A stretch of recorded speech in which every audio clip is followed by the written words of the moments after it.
Milionário encontra ex na rua com trigêmeos idênticos a ele. A verdade que ela escondeu choca a todos. Histórias de amor te tocam? Diz aí de onde assiste. Vamos juntos nessa emocionante jornada. A chuva tamborilava no vidro do Mercedes, com uma insistência que espelhava a frustração de Ian Bastos. As gotas escorriam pela janela como lágrimas que ele nunca permitiu derramar, distorcendo as luzes da cidade em um borrão de cores que dançavam sem sentido. Acabara de sair da reunião mais tensa de sua carreira, 3 horas, tentando convencer políticos e investidores de que seu projeto habitacional não era apenas viável, mas necessário. 3 horas ouvindo sorrisos falsos e promessas vazias. O volante estava gelado sob suas mãos, mesmo com o aquecedor ligado. Ian dirigia no automático, a mente ainda processando as palavras cortantes do secretário municipal.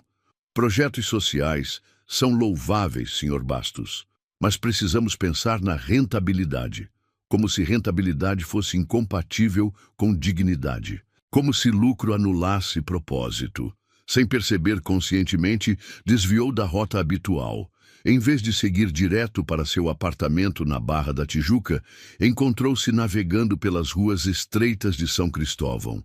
O bairro onde crescera parecia menor agora, mais desgastado, mas ainda pulsava com uma energia que os condomínios de luxo jamais possuiriam. As casas simples, pintadas em cores que resistiam ao tempo e à maresia, contavam histórias que ele havia quase esquecido de valorizar.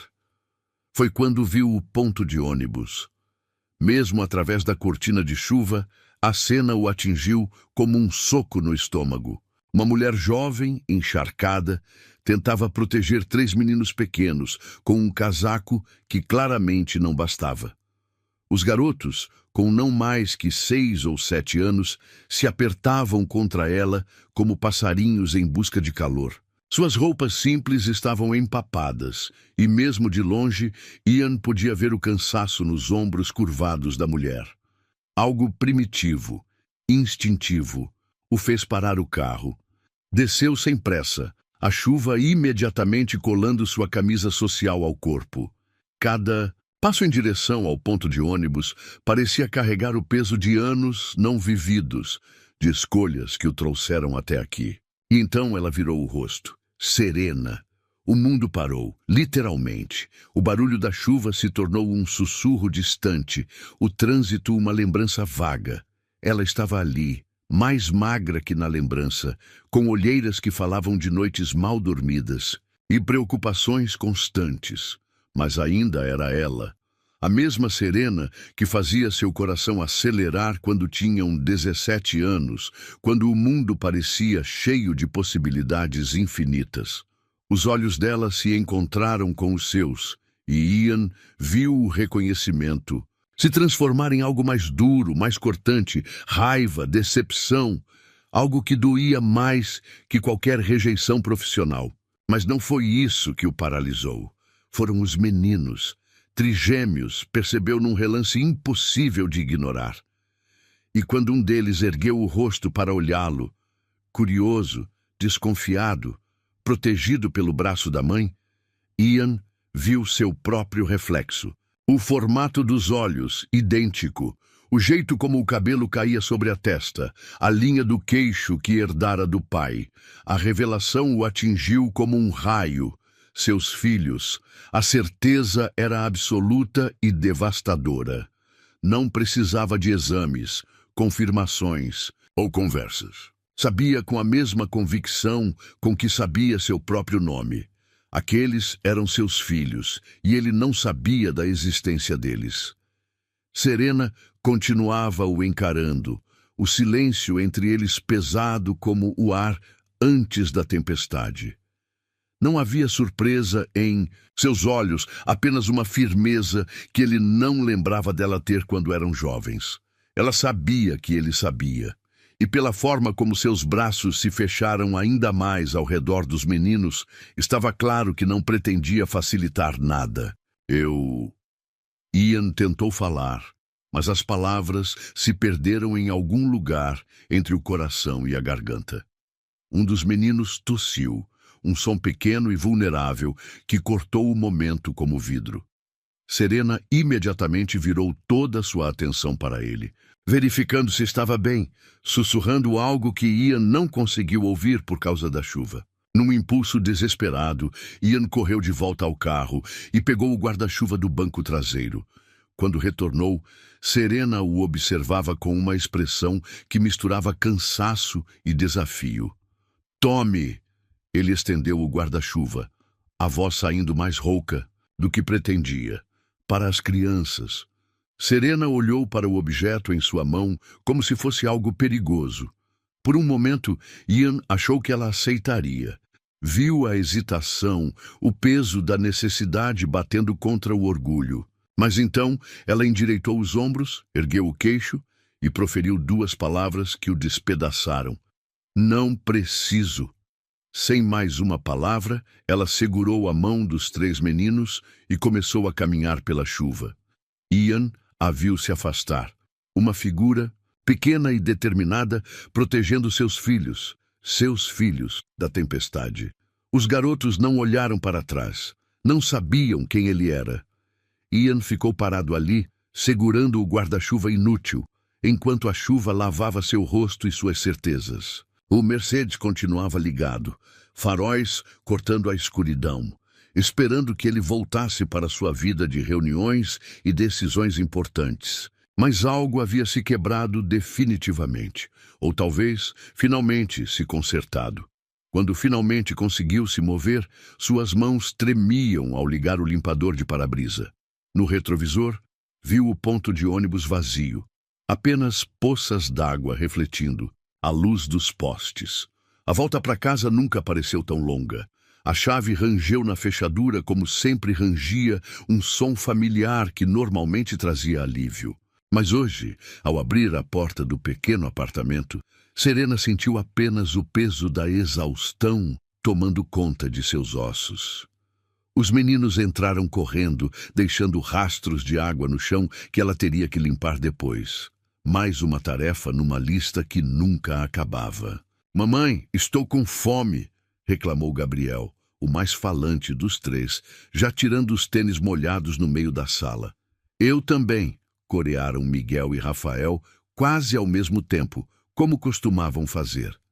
Trigêmeos tinham essa sincronização natural, que às vezes assustava Serena, como se dividissem não apenas o DNA, mas os pensamentos.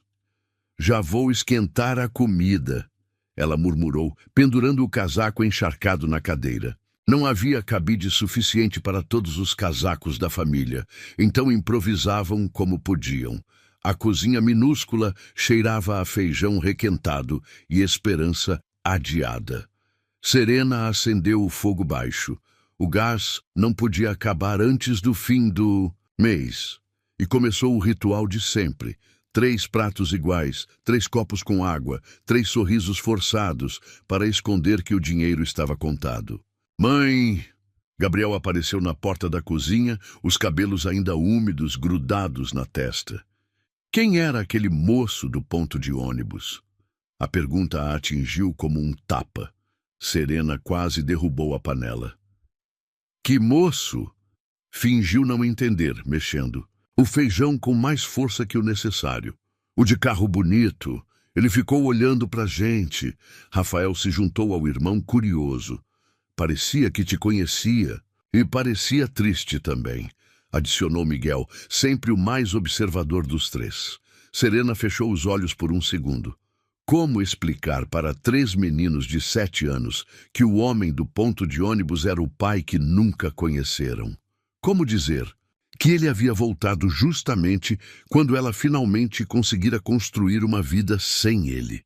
"Era só um conhecido", mentiu, servindo o feijão nos pratos. "Nada importante." Mas era importante. Tinha sido a coisa mais importante da sua vida aos 17 anos. Enquanto os meninos comiam, falando sobre a escola e reclamando da chuva, Serena se viu transportada de volta no tempo. 8 anos atrás, quando o mundo ainda cabia na palma da mão e o amor parecia suficiente para vencer qualquer obstáculo. Ian tinha cabelos mais compridos então, sempre desalinhados porque ele vivia passando a mão quando estava nervoso. Trabalhava como ajudante do pai no sítio da família Montenegro, uma propriedade imensa onde o pai dele era caseiro. Ela costurava com a mãe pequenos concertos que rendiam alguns trocados. Não tinham nada, mas tinham tudo. Se conheceram numa festa junina da igreja. Ele tropeçando na própria coordenação ao tentar dançar quadrilha, ela rindo até as lágrimas. A atração foi imediata, mas o amor cresceu devagar, em conversas longas no banco da praça, em caminhadas pela praia, quando conseguiam fugir das responsabilidades. Ian falava de arquitetura como outros falavam de religião, com uma fé inabalável, de que poderia construir um mundo melhor. Desenhava casas na areia, explicava como cada linha tinha propósito, como cada espaço podia dignificar uma vida. Serena o ouvia hipnotizada, não apenas pelas palavras, mas pela paixão que brilhava em seus olhos. Um dia vou construir uma casa para você, ele prometeu numa noite de lua cheia, os dois sentados no muro baixo que separava a praia da rua. Com uma janela grande na cozinha para você ver o mar enquanto cozinha. E um quarto para o bebê. Bebê? Ela riu, encostando a cabeça no ombro dele. O nosso bebê, ou bebês, quantos você quiser. Que ironia cruel do destino. Por 2 anos foram inseparáveis. Ian trabalhava de sol a sol, mas sempre encontrava tempo para ela. Faziam planos simples. Casar na igreja do bairro, ele tentando uma vaga na faculdade pública, ela ajudando com trabalhos de costura. Sonhos pequenos para pessoas que aprenderam a sonhar dentro dos limites da realidade. Tudo mudou quando o Dr. Henrique Montenegro, filho do dono do sítio, voltou de uma viagem à Europa cheio de ideias sobre arquitetura sustentável. Viu os desenhos de Ian por acaso, rabiscos que o rapaz fazia nos intervalos do trabalho, e ficou impressionado com o talento bruto ali escondido. Este garoto tem potencial, disse ao pai. Posso conseguir uma bolsa para ele estudar em São Paulo. Tenho contatos na universidade. A oportunidade chegou como um furacão. Faculdade particular, moradia, tudo pago. A única condição era partir imediatamente. A vaga não podia esperar. O semestre já tinha começado. Serena lembrava da última noite juntos, como se fosse ontem. Ian nervoso, falando rápido demais, tentando explicar como aquilo era temporário, como voltaria formado para construir não apenas uma casa, mas um império para eles dois. São só 4 anos. Ele segurou o rosto dela entre as mãos. 4 anos e volto, arquiteto. Aí sim podemos ter tudo o que sempre sonhamos. Ela quis dizer que já tinham tudo. Quis gritar que não precisava de império, só precisava dele. Mas viu nos olhos de Ian algo que nunca tinha visto antes: ambição. E soube que o havia perdido antes mesmo dele partir. Eu te amo. Foram as últimas palavras que ele disse na rodoviária, segurando suas mãos até o último segundo possível. Nos primeiros meses, ele ligou. Cartas chegavam, cheias de saudade e promessas. Serena as guardava todas numa caixa debaixo da cama, relendo cada palavra até decorar. Mas aos poucos, os telefonemas ficaram mais espaçados, as cartas mais raras. Foi quando descobriu a gravidez que tudo ficou claro. Ligou para ele desesperada, precisando dividir a notícia mais importante de suas vidas. Uma secretária atendeu. Ele estava em reunião importante, não podia ser interrompido. Deixou o recado. Ian nunca retornou. Tentou mais vezes, sempre a mesma desculpa. Sempre a mesma promessa de que ele retornaria à ligação. Nunca retornou. A última vez que tentou foi quando os bebês nasceram.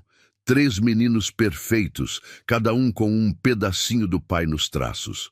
A secretária foi educada, mas firme. O Sr. Ian pediu para não passar mais ligações pessoais. Ele está muito ocupado com os estudos. Serena entendeu o recado.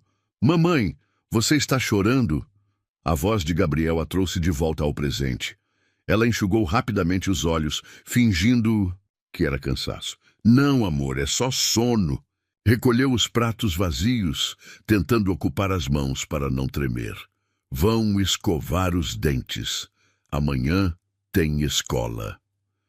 Enquanto os meninos se preparavam para dormir, Serena lavou a louça no silêncio do apartamento. A cada prato limpo, enterrava um pouco mais fundo a lembrança daquela tarde. Ian tinha feito sua escolha 8 anos atrás. Ela também faria a sua agora. Não permitiria que ele destruísse a paz que tanto custou para construir. Do outro lado da cidade, Ian caminhava pelo apartamento de luxo como um animal enjaulado. 3 da manhã e o sono era impossível. Cada vez que fechava os olhos, via os rostos dos meninos. A semelhança era gritante, impossível de negar. Pegou o telefone 1000 vezes, tentando encontrar coragem para ligar para ela. Mas que direito tinha? Que palavras usaria para explicar 8 anos de silêncio? O uísque não ajudava. Nada ajudava. Quando o sol nasceu, Ian ainda estava acordado, olhando pela janela panorâmica sem ver nada. Alguma coisa havia mudado para sempre naquele ponto de ônibus na chuva. E pela primeira vez em anos, ele não sabia como consertar o que havia quebrado. O prédio de 3 andares precisava de uma reforma há pelo menos uma década. A tinta descascava das paredes como pele ressecada, e o portão de ferro rangia um lamento agudo toda vez que alguém entrava. Ian parou em frente aos apartamentos numerados com tinta desbotada, segurando um papel com o endereço que conseguira após uma noite inteira de ligações e favores cobrados. Apartamento 23, segundo andar. Subiu os degraus de concreto gastos pelos anos, cada passo ecoando no corredor estreito. O cheiro de comida caseira misturava-se ao mofo das paredes úmidas, criando uma atmosfera que era ao mesmo tempo acolhedora e melancólica. Parou diante da porta pintada de azul claro, a tinta descascando nas bordas. Podia ouvir vozes infantis. Lá dentro, risos, discussões sobre brinquedos, a vida normal de uma família que ele não conhecia. Respirou fundo e bateu. O silêncio que se seguiu foi instantâneo e pesado. Passos se aproximaram. Uma voz feminina sussurrou algo baixo demais para entender. A porta se abriu apenas uma fresta, mantida pela corrente de segurança. Os olhos de Serena o encontraram através da pequena abertura. Por um segundo, Ian viu algo que poderia ser medo, mas rapidamente se transformou em algo muito mais duro. O que você quer? A voz dela estava controlada, mas ele podia sentir a tensão por trás de cada palavra. Conversar. Ian tentou soar calmo, mas sua própria voz saiu áspera. Por favor, não temos nada para conversar. Serena, eu preciso saber. Mamãe? Ah, quem é? A voz de um dos meninos ecoou do interior do apartamento. Serena fechou os olhos por um segundo, como se a pergunta fosse uma punhalada. Ninguém, amor. Voltem para a sala. Ela se virou para falar com os filhos e Ian aproveitou o momento de distração. Por favor, insistiu mais baixo. 5 minutos. É tudo que peço. Quando Serena o encarou novamente, havia uma frieza nos olhos que ele não lembrava dela ter. Anos de luta tinham transformado a garota doce numa mulher de aço. 5 minutos, ela disse finalmente, retirando a corrente. Mas aqui fora. Saiu para o corredor e fechou a porta atrás de si, apoiando-se contra ela como se fosse um escudo. Usava uma camiseta simples e calça jeans desbotada, mas para Ian, ela nunca tinha parecido mais forte. Fala, disse ela, cruzando os braços. Ian havia ensaiado esse momento a noite inteira. Palavras cuidadosamente escolhidas, explicações racionais, pedidos de desculpas estruturados como projetos arquitetônicos. Mas agora, diante dela, tudo desmoronou. Eles são meus filhos. Não, era uma pergunta. Serena não respondeu, mas o silêncio já era a resposta suficiente. Por que não me contou? A pergunta saiu mais acusatória do que ele pretendia. Contei. A voz dela cortou como vidro. Ou tentei. Você estava muito ocupado sendo importante. Serena, eu nunca soube. Mentira. Ela se afastou da porta, dando um passo em direção a ele.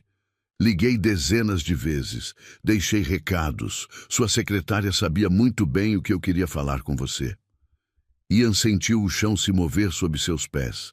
Lembrava-se vagamente de comentários sobre ligações pessoais que eram melhor evitar. Na época, assumiu que eram ex-namoradas ou pessoas tentando se aproveitar de sua nova posição. Eu não sabia que era você, sussurrou. E se soubesse? Os olhos de Serena brilhavam com uma raiva contida há anos. Teria voltado correndo, largado sua vida nova e brilhante para ajudar a ex-namorada grávida? Ian não soube o que responder, porque não tinha certeza da própria resposta. Você sabe o que é dar à luz sozinha? Serena continuou, a voz tremendo agora. 3 bebês prematuros, Ian. 3. Eu segurei a mão da enfermeira porque não tinha mais ninguém. Chorei sozinha quando eles nasceram, porque não tinha ninguém para dividir a alegria. Cada palavra era uma flecha certeira. Ian tentou se aproximar, mas ela recuou. E depois, a voz dela subiu levemente antes de se controlar novamente. Noites, acordada porque um tinha febre e eu não tinha dinheiro para o remédio. Trabalhando em 2 empregos porque leite em pó para trigêmeos não é barato. Eles perguntando pelo pai e eu tendo que inventar desculpas. Serena, Você o quê? Ela o interrompeu. Vai me dizer que estava ocupado demais salvando o mundo com sua arquitetura, que tinha coisas mais importantes para fazer? Ian respirou fundo, tentando encontrar as palavras certas. Porque a verdade era complexa demais, envergonhava demais. Não foi assim, começou devagar. Quando cheguei em São Paulo, Dr. Henrique me apresentou a pessoas importantes, políticos, empresários.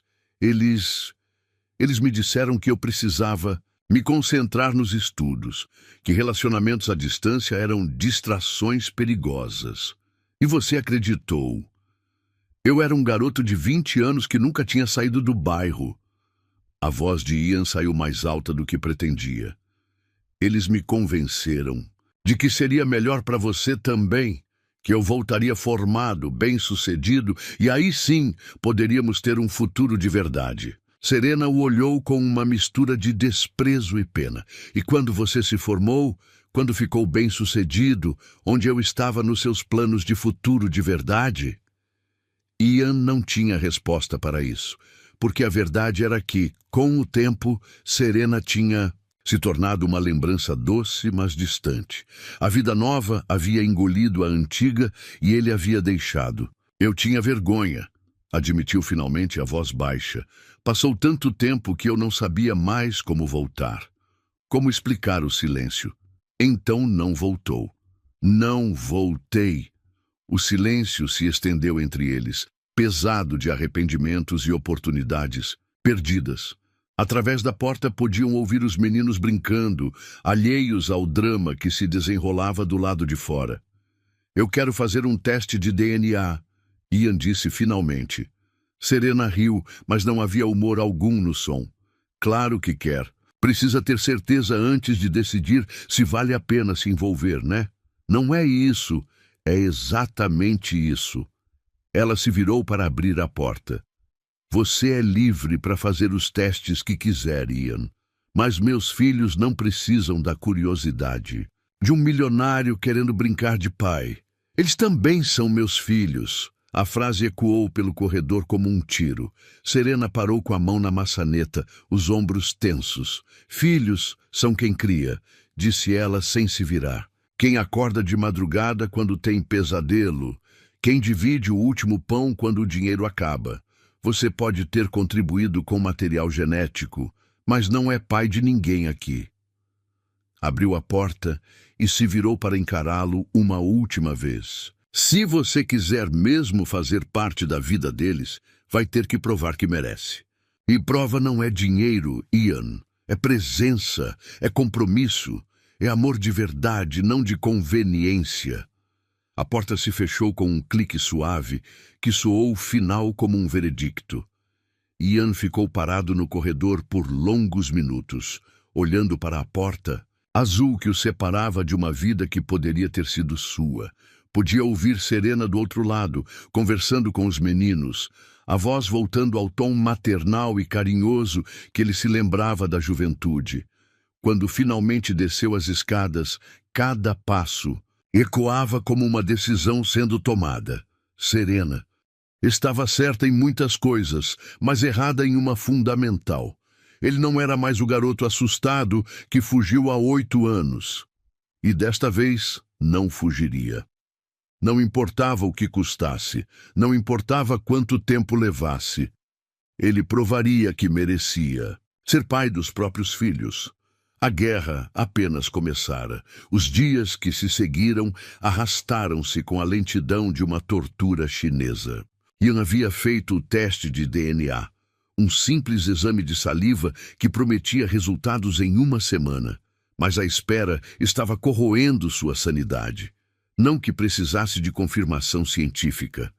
A certeza brotava do fundo de seu peito toda, vez que fechava os olhos e via aqueles 3 rostos pequenos, cópias imperfeitas, mas inequívocas do próprio rosto.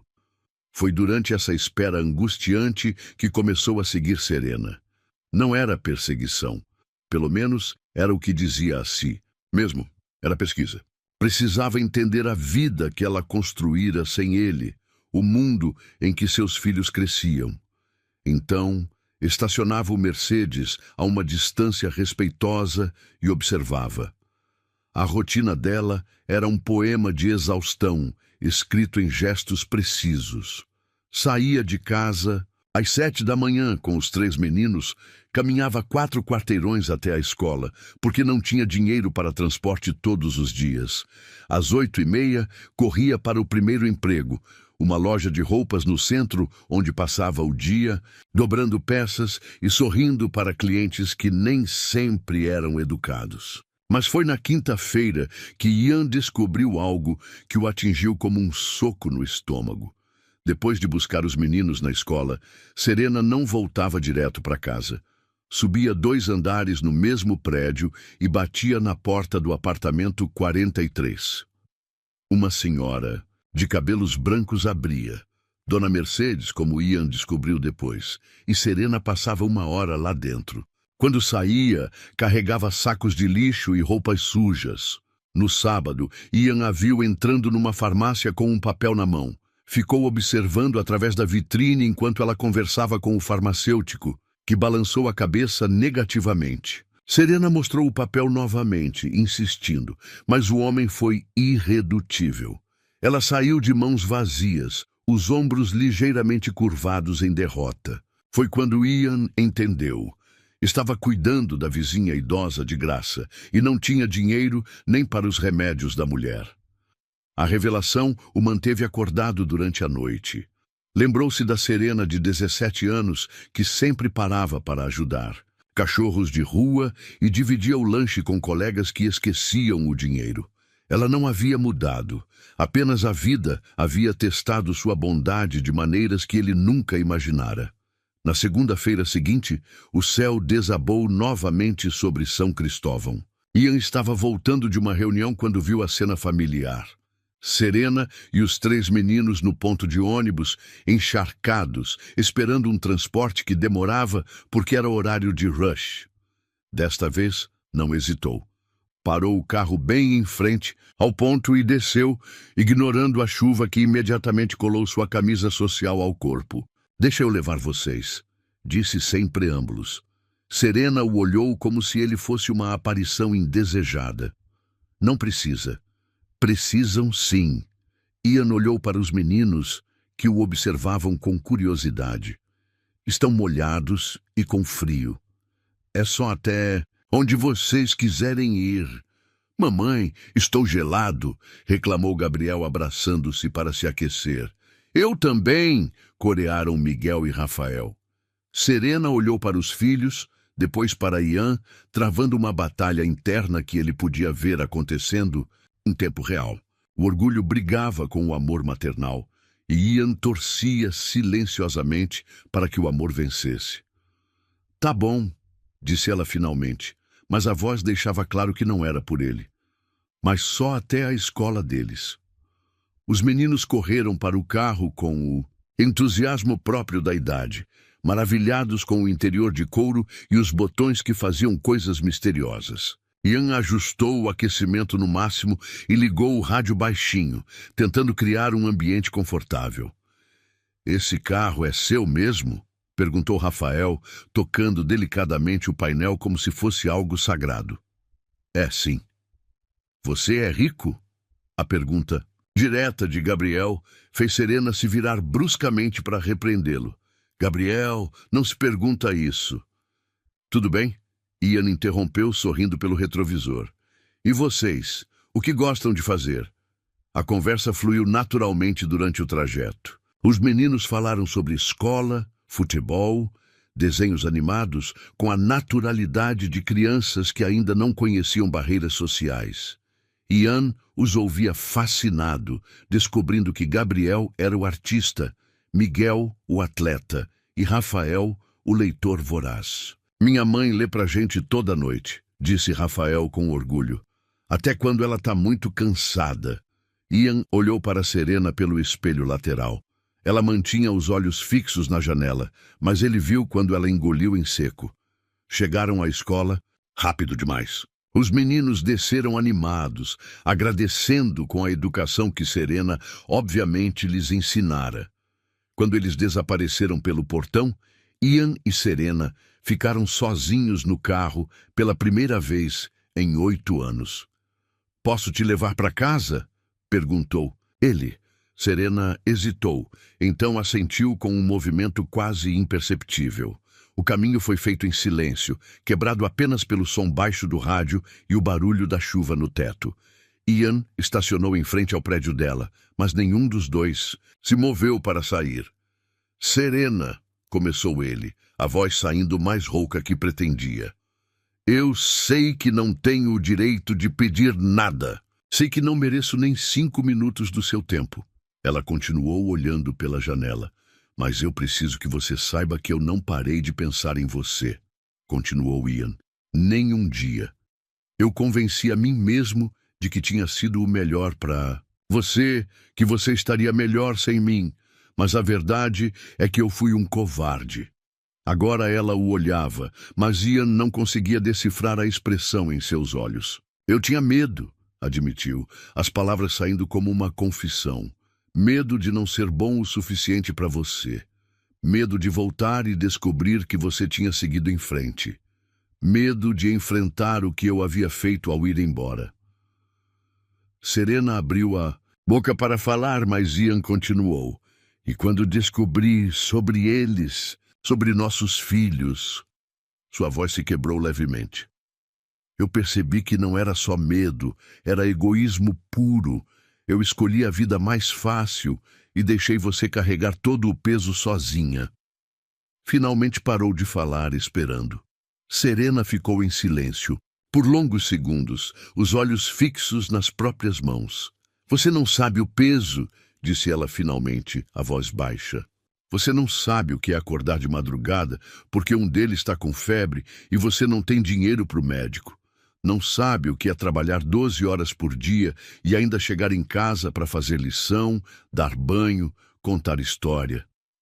"Eu sei que não sei", Ian respondeu, "mas quero aprender, quero ajudar."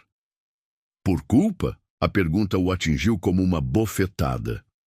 "Por amor", respondeu ele, surpreendendo a si mesmo com a certeza na voz. Serena tentou abrir a porta do carro, mas Ian, num impulso desesperado, segurou sua mão. Ela parou, mas não se virou. "Por favor", sussurrou ele, "me dá uma chance de ser o pai que eles merecem. Uma chance de ser o homem que você merecia que eu tivesse sido." Lentamente, Serena se virou para encará-lo. Pela primeira vez desde o reencontro, Ian viu além da raiva e da frieza. Viu a dor crua, o cansaço de anos carregando tudo sozinha, mas também algo que fez seu coração acelerar. Havia ainda um resto de amor ali, machucado e soterrado, mas vivo. Ian, ela começou, mas as palavras se perderam. Eles se olharam em silêncio, 8 anos de mágoa e saudade pesando entre eles. A chuva criava um ritmo hipnótico no teto do carro, isolando-os do mundo exterior. Foi Serena quem se aproximou. Primeiro, o beijo veio devagar, tentativo, como se ela estivesse testando se aquilo era real. Não era o beijo apaixonado de 2 adolescentes, era algo mais complexo, carregado de lembrança, culpa, perdão e uma dor que doía de tão bonita. Ian correspondeu com delicadeza, temendo que qualquer movimento brusco quebrasse o momento. Podia sentir o gosto salgado das lágrimas dela, ou talvez fossem suas próprias lágrimas. Quando se separaram, ficaram com as testas encostadas, respirando o mesmo ar carregado de possibilidades e impossibilidades. Isso não muda nada, sussurrou Serena, mas sua voz traía a própria afirmação. Eu sei, mentiu Ian, porque aquele beijo havia mudado tudo. Serena finalmente abriu a porta e saiu do carro sem olhar para trás. Ian ficou parado, observando-a subir as escadas do prédio até desaparecer. No banco de trás, esquecidos na emoção do momento, estavam os 3 casacos pequenos que os meninos haviam tirado durante o trajeto. Ian os pegou cuidadosamente, como se fossem tesouros, e respirou fundo. Pela primeira vez em 8 anos, teve esperança de que talvez não fosse tarde demais para consertar o que havia quebrado. O envelope chegou numa quinta-feira de manhã, entregue por um motoboy que mal esperou a assinatura antes de partir.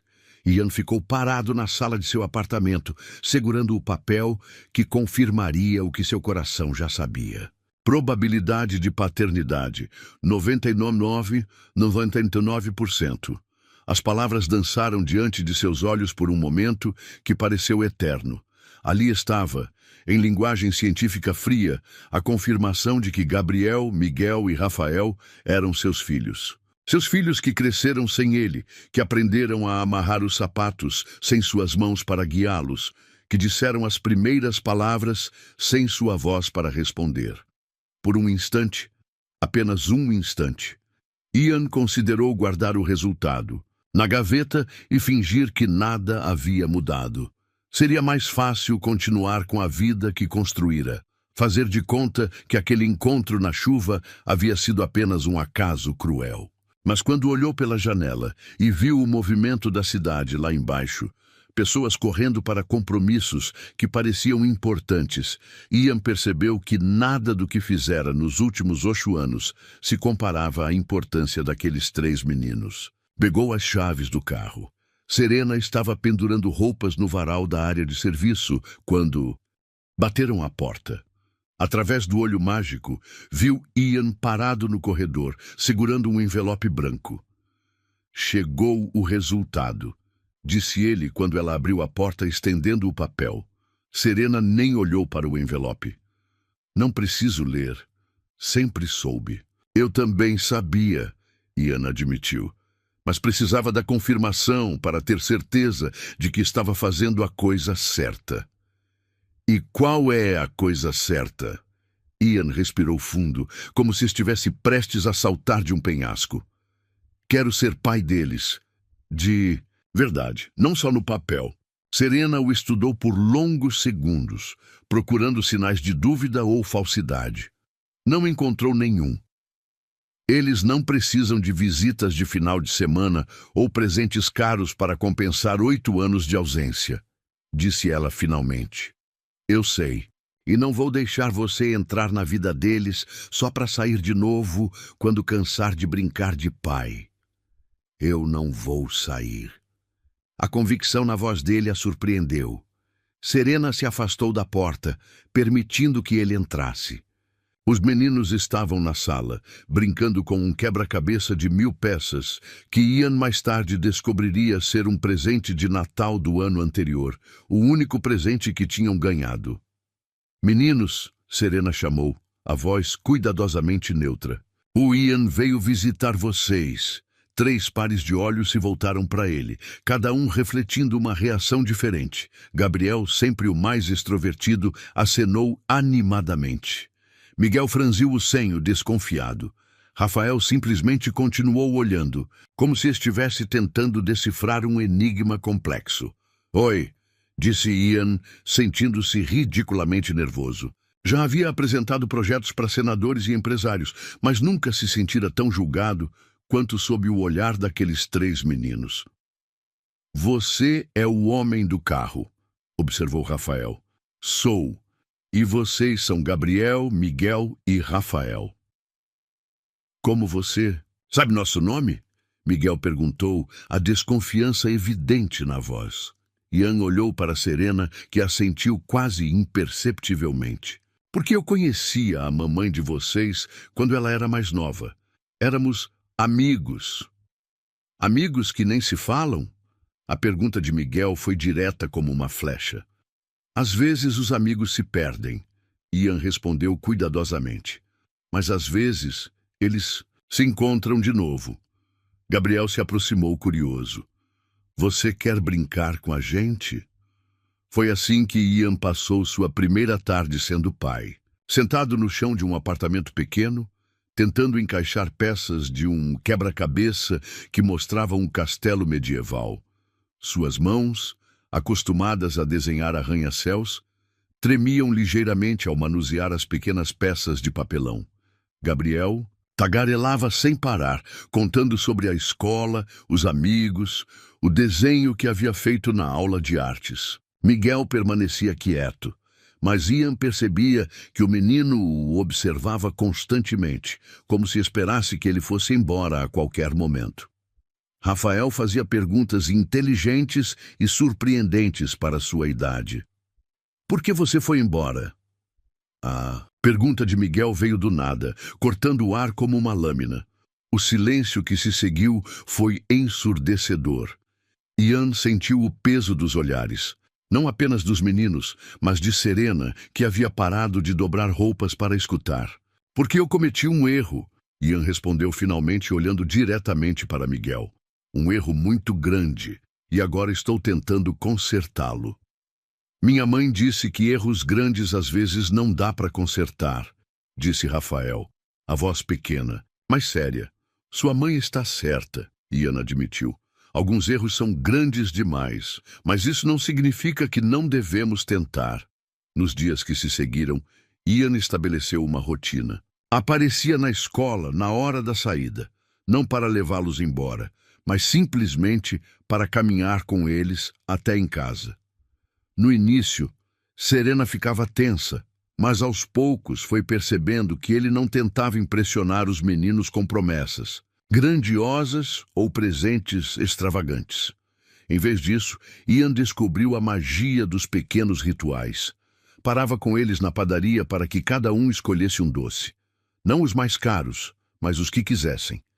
Sentava na praça enquanto eles brincavam, participando quando convidado, respeitando quando queriam brincar sozinhos. Aos sábados, os levava à feira, onde aprendeu que Gabriel adorava frutas vermelhas, Miguel só comia maçã se fosse verde, e Rafael ficava fascinado com as histórias que os vendedores contavam sobre a origem dos produtos.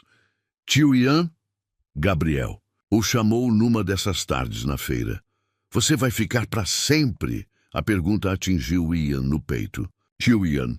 Não era pai ainda, mas também não era mais um estranho.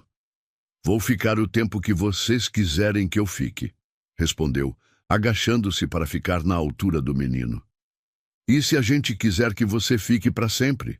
Ian olhou ao redor, procurando Serena com os olhos. Ela estava a alguns metros de distância, fingindo examinar tomates, mas ele sabia que estava escutando. Então eu fico para sempre, prometeu. Foi Miguel quem mais demorou para se abrir.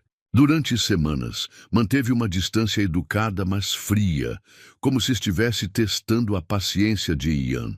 Não foi até uma tarde chuvosa, quando Ian apareceu com um livro de aventuras que havia comprado pensando em Rafael, que Miguel, finalmente, baixou a guarda. "Você pode ler pra gente?" pediu quase sussurrando. Ian leu durante 2 horas, fazendo vozes diferentes para cada personagem, até que os 3 meninos estivessem completamente envolvidos na história. Quando terminou o capítulo, Miguel se aproximou e, sem dizer nada, se encostou no braço de Ian. Foi o primeiro toque verdadeiramente carinhoso que recebeu de qualquer um dos filhos. Serena observava tudo de uma distância cuidadosa. Nos primeiros dias, ficava alerta, pronta para intervir ao menor sinal de que Ian estava confundindo ou machucando os meninos. Mas aos poucos, começou a relaxar. Havia algo genuíno na forma como ele interagia com eles. Não tentava comprar seu afeto ou agir como o pai divertido que aparecia esporadicamente para quebrar regras. Em vez disso, respeitava a rotina que ela havia estabelecido, apoiava as decisões dela e, quando os meninos testavam limites, como todas as crianças fazem, ele os redirecionava com firmeza, mas sem raiva. "Ele está tentando mesmo", admitiu, para si mesma numa noite, enquanto observava Ian ajudar Rafael com um desenho particularmente difícil. O momento decisivo veio 3 semanas depois, durante um domingo de sol, quando Ian havia levado os meninos ao parque. Serena os observava de longe, sentada num banco, quando ouviu Gabriel gritar: "Tio Ian, olha como eu sei andar de bicicleta!" Mas não foi o grito de Gabriel que a emocionou. Foi ver Ian correndo atrás da bicicleta, com uma mão protetora perto, das costas do menino, pronto para segurá-lo se caísse, mas deixando que ele pedalasse sozinho. Era exatamente assim que um pai deveria ser. Naquela noite, depois que Ian foi embora e os meninos estavam dormindo, Serena se viu olhando pela janela da cozinha, pensando não no passado, mas no futuro. Pela primeira vez em 8 anos, conseguiu imaginar um futuro que incluía mais do que apenas ela e os meninos. E pela primeira vez, a ideia não a assustou.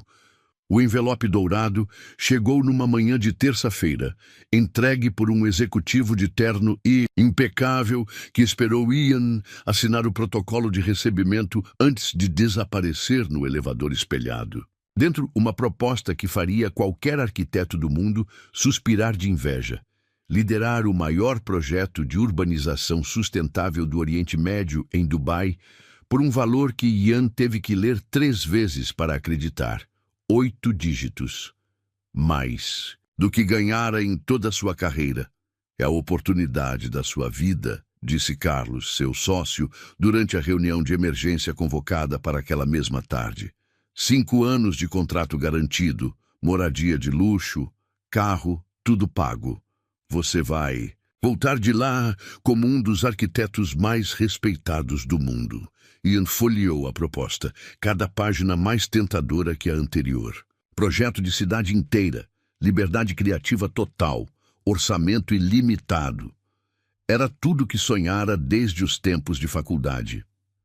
"Eles querem resposta até sexta-feira", continuou Carlos.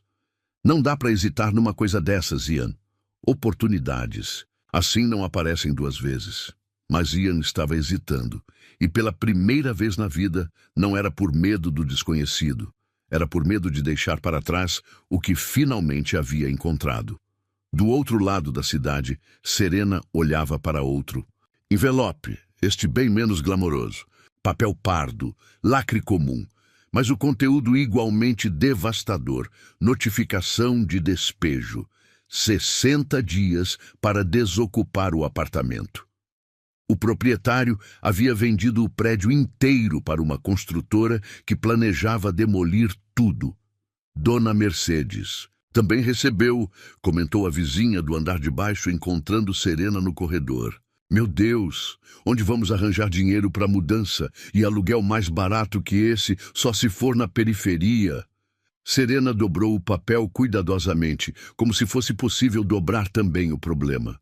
60 dias. Tinha 60 dias para... Encontrar um novo lar para os meninos, longe da escola onde estudavam, longe de tudo que conheciam. A ironia era cruel. Finalmente, as coisas estavam se ajeitando. Ian havia se tornado uma presença constante e positiva na vida dos meninos, assumindo responsabilidade sem tentar tomar o lugar dela. Pela primeira vez em anos, Serena conseguia dormir sem se preocupar se teria dinheiro para o aluguel do mês seguinte.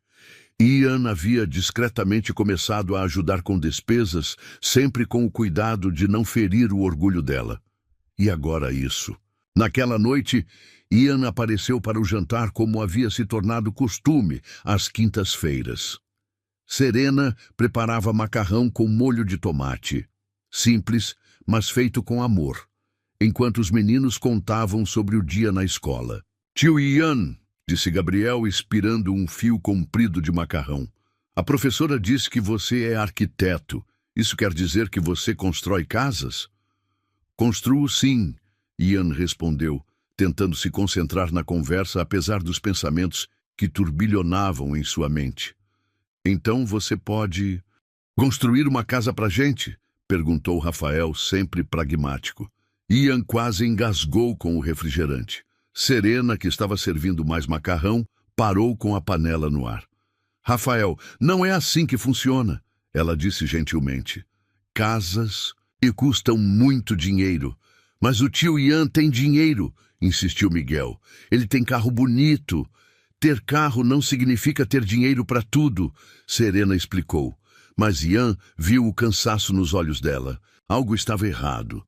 Foi depois que os meninos foram dormir que ela contou sobre o despejo. 60 dias, disse ela, sentada à mesa da cozinha com uma xícara de café que esfriava entre as mãos. Eu já liguei para alguns lugares, mas tudo que posso pagar é muito longe. Os meninos vão ter que trocar de escola. Ian a observou falar, notando como ela evitava olhá-lo diretamente. Serena sempre foi assim. Enfrentava os problemas sozinha, sem pedir ajuda, mesmo quando a ajuda estava ali, na mesa, ao alcance das mãos. Deixa eu te ajudar, disse ele. Ian não precisa... Precisa sim. Ele se inclinou para a frente, forçando-a a olhá-lo. Deixa eu resolver isso. Não é sua responsabilidade. Eles são meus filhos, Ian disse. E foi a primeira vez que pronunciou essas palavras em voz alta. E você é a mãe dos meus filhos. Claro que é minha. Responsabilidade. Serena finalmente o olhou, e Ian viu lágrimas que ela estava lutando para não derramar. Você não precisa se sentir obrigado, sussurrou. Sei que isso tudo não estava nos seus planos. Foi então que Ian entendeu. Ela ainda achava que ele estava ali por obrigação, por culpa, por qualquer coisa menos por escolha genuína. Serena, ele disse, estendendo a mão para cobrir a dela. Eu recebi uma proposta hoje, Dubai, 5 anos, dinheiro que eu nem sonhava em ganhar. Ele sentiu a mão dela se contrair sob a sua. E eu vou recusar, continuou. Ian, não faça isso por... Não é por vocês, ele a interrompeu. É por mim. Pela primeira vez na vida, eu sei exatamente onde quero estar. E é aqui. Olharam-se em silêncio, anos de mágoa e mal-entendidos pesando entre eles. Eu passei 8 anos construindo prédios, Ian continuou. Arranha-céus, complexos comerciais, coisas que vão durar décadas. Mas nada disso me fez sentir o que sinto quando Rafael me mostra um desenho que fez, ou quando Miguel finalmente sorri para mim, ou quando Gabriel me chama de tio Ian. Serena enxugou os olhos com as costas da mão. Você tem certeza? Perguntou. Porque se você for embora de novo... Eu não vou embora, Ian disse, e havia uma firmeza em sua voz que ela nunca havia ouvido antes. Nunca mais. Na manhã seguinte, Ian ligou para Carlos e recusou a proposta de Dubai. Depois, marcou uma reunião com o proprietário do prédio onde Serena morava. A negociação foi surpreendentemente simples. O homem queria vender rápido e Ian tinha dinheiro disponível. Em 2 horas, havia comprado o prédio inteiro, mas não parou por aí. Nos meses seguintes, Ian coordenou uma reforma completa. Não apenas para tornar os apartamentos habitáveis, mas para transformá-los em lares dignos. Encanamento novo, fiação elétrica moderna, pintura fresca, pequenos jardins nas áreas comuns. Dona Mercedes foi a primeira a voltar, chorando de emoção ao ver seu apartamento renovado. Aos poucos, outras famílias foram chegando. Muitas delas mães solteiras, como Serena havia sido, mulheres que precisavam de uma oportunidade para recomeçar. Você vai cobrar aluguel simbólico, Ian explicou ao administrador que contratara. O suficiente para manutenção, nada mais. E se alguém estiver passando dificuldades, a gente ajuda. E quando Serena soube de tudo, encontrou Ian sentado na praça onde costumavam levar os meninos. Você comprou o prédio, disse ela, não era pergunta. Comprei. E reformou tudo. Reformei. Por quê? Ian olhou para ela, lembrando-se da garota de 17 anos que havia conhecido na festa junina, mas vendo a mulher forte e independente que ela se tornara. Porque todo mundo merece um lar, disse ele, especialmente minha família. Naquela noite, Ian apareceu para o jantar carregando caixas. Tio Ian, o que é isso? Perguntou Gabriel, curioso como sempre. Minhas coisas, Ian respondeu, sorrindo. Eu me mudei para o apartamento do primeiro andar. Somos vizinhos agora. Miguel franziu o senho. Você não vai mais morar no apartamento bonito? Vou morar no apartamento que importa, Ian disse, olhando para Serena, perto das pessoas que importam. Naquela noite, depois que os meninos dormiram, Serena encontrou Ian na área comum do prédio, montando uma mesa pequena que havia comprado. Você tem certeza do que está fazendo? Perguntou ela. Ian parou de trabalhar e a olhou. Pela primeira vez na vida, tenho certeza absoluta. E se você se arrepender? Impossível, ele disse voltando ao trabalho. Já desperdicei 8 anos da vida deles. Não vou desperdiçar nem mais um dia. Serena ficou observando-o trabalhar. E pela primeira vez, desde que ele havia voltado, permitiu-se acreditar que talvez, finalmente, ele realmente tivesse escolhido ficar. E pela primeira vez, ela também escolheu acreditar que talvez não fosse tarde demais para recomeçar. O despertador nem teve chance de tocar. Serena acordou com o som de risadas vindas da cozinha, misturadas ao cheiro de canela e baunilha que invadia o corredor. Eram 6:30 da manhã, mas a casa já pulsava com vida. Descalça, seguiu o aroma e as vozes até encontrar uma cena que há poucos meses seria impensável. Ian, de avental floreado que ela havia esquecido no fundo do armário, ensinava Miguel e Tomás a fazer panquecas, farinha espalhada no balcão, ovos quebrados na tigela errada e os meninos rindo enquanto disputavam quem viraria a próxima panqueca. Cuidado, Miguel, ela está grudando. Ian segurava a mão do menino sobre a frigideira. Tem que ter paciência. Pai, a minha ficou torta. Tomás mostrava orgulhoso sua criação disforme. As melhores sempre ficam tortas no começo. Ian bagunçou o cabelo do garoto. Sua mãe fazia umas panquecas que pareciam mapas de países inexistentes. Serena encostou no batente da porta, observando. Havia algo profundamente diferente na forma como Ian estava ali.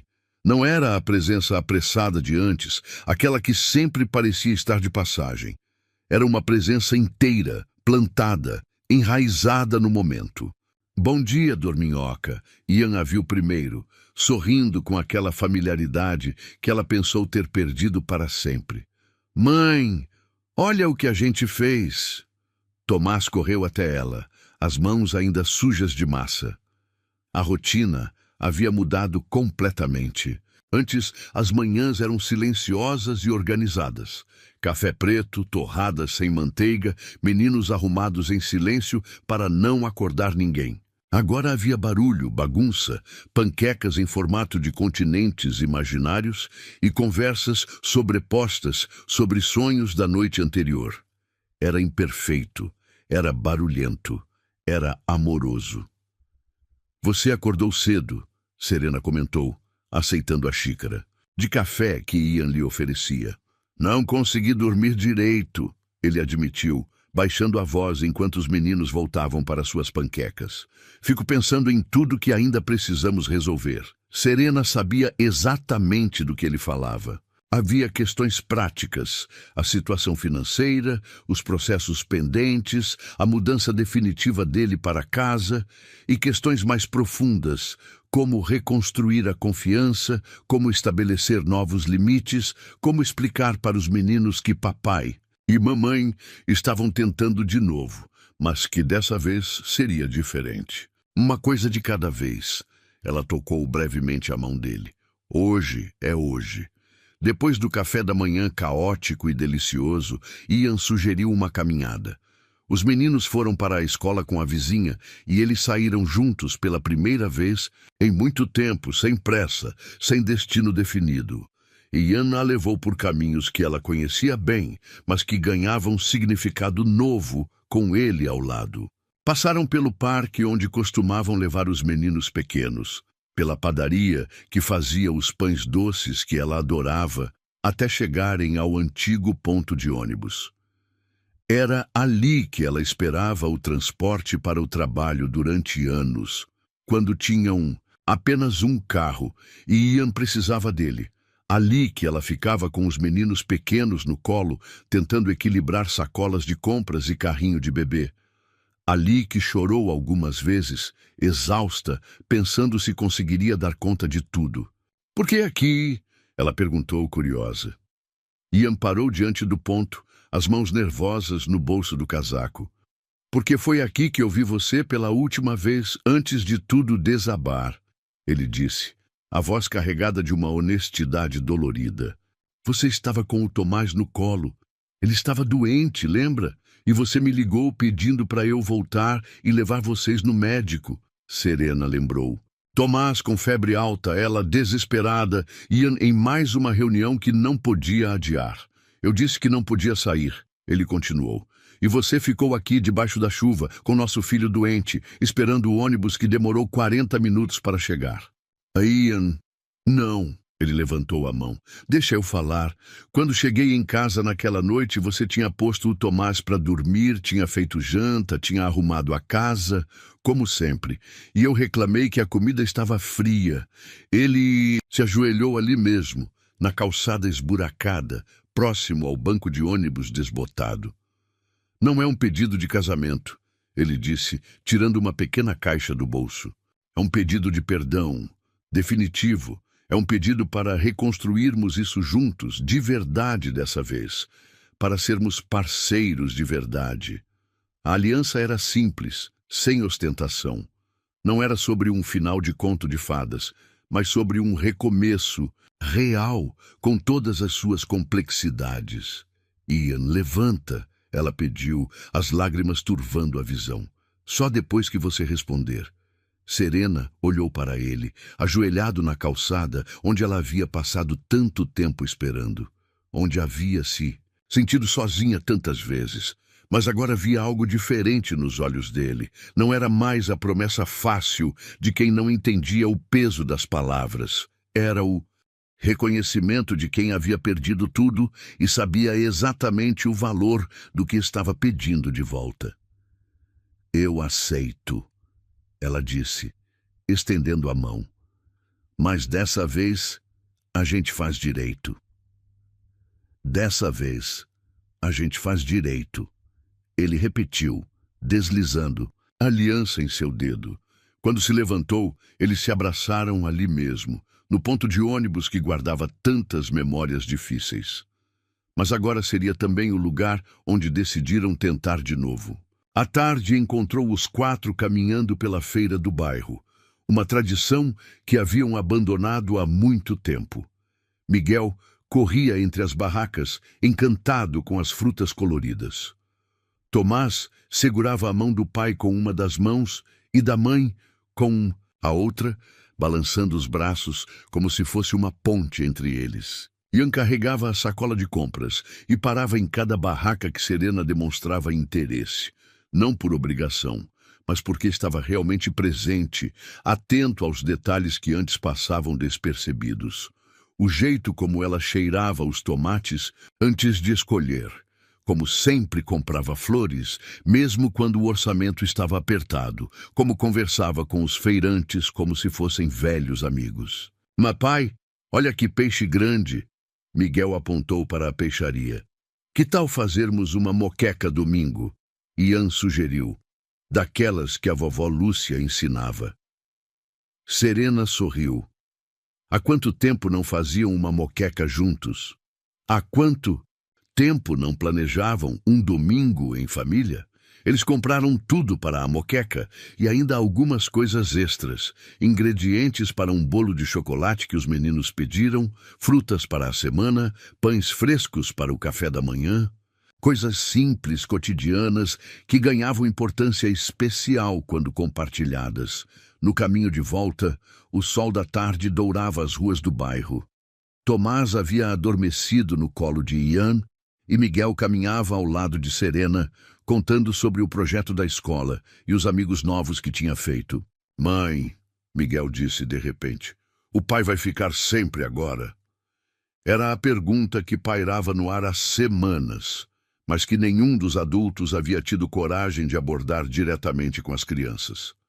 Serena olhou para Ian, que segurava Tomás, adormecido com cuidado para não acordá-lo. "A gente vai tentar, amor", ela respondeu com honestidade. "Às vezes as coisas não saem como a gente planeja, mas a gente vai fazer o nosso melhor para ficarmos juntos." "E se não der certo?" Miguel perguntou com a franqueza das crianças. "Se não der certo, ainda assim vocês vão ter um pai e uma mãe que se amam e que amam vocês." Ian respondeu. "Só que talvez em casas diferentes. Mas vai dar certo", Miguel disse com a confiança absoluta da infância. "Eu sei que vai." Ao chegarem em casa, Tomás acordou e ajudou a guardar as compras. A cozinha voltou a ficar bagunçada, mas era uma bagunça boa, de família que vive junto, que compartilha o espaço e as responsabilidades. À noite, depois que os meninos dormiram, Serena e Ian ficaram na sala, organizando os planos para a semana seguinte. Ele havia conseguido um trabalho fixo. Ela estava pensando em voltar a estudar. Havia contas para pagar, sonhos para planejar, uma vida inteira para reconstruir. "Não vai ser fácil", Ian disse, olhando a lista de prioridades que haviam feito juntos. "Nunca foi", Serena respondeu. "Mas dessa vez a gente não está sozinho." Ela olhou para a aliança em seu dedo. Não era um símbolo de perfeição ou de promessas impossíveis. Era um símbolo de escolha diária, de compromisso com o trabalho árduo de amar alguém todos os dias, mesmo quando não se sente vontade. Às vezes, o amor não chega na hora certa. Às vezes, chega quando já passamos por tanto que nem sabemos mais se acreditamos nele. Às vezes, precisa quebrar completamente para ser reconstruído sobre bases mais sólidas. O amor de Serena e não os havia salvado quando eram jovens e achavam que bastava sentir para dar certo. Não os havia salvado quando pensavam que filhos e casa e rotina seriam suficientes para manter tudo no lugar. Mas os salvou quando mais precisaram. Quando entenderam que amar é verbo, é ação, é escolha que se renova a cada manhã. Quando perceberam que o amor verdadeiro não é aquele que nunca machuca, mas aquele que ensina a curar as feridas juntos. E isso, descobriram, não apenas bastava, era tudo.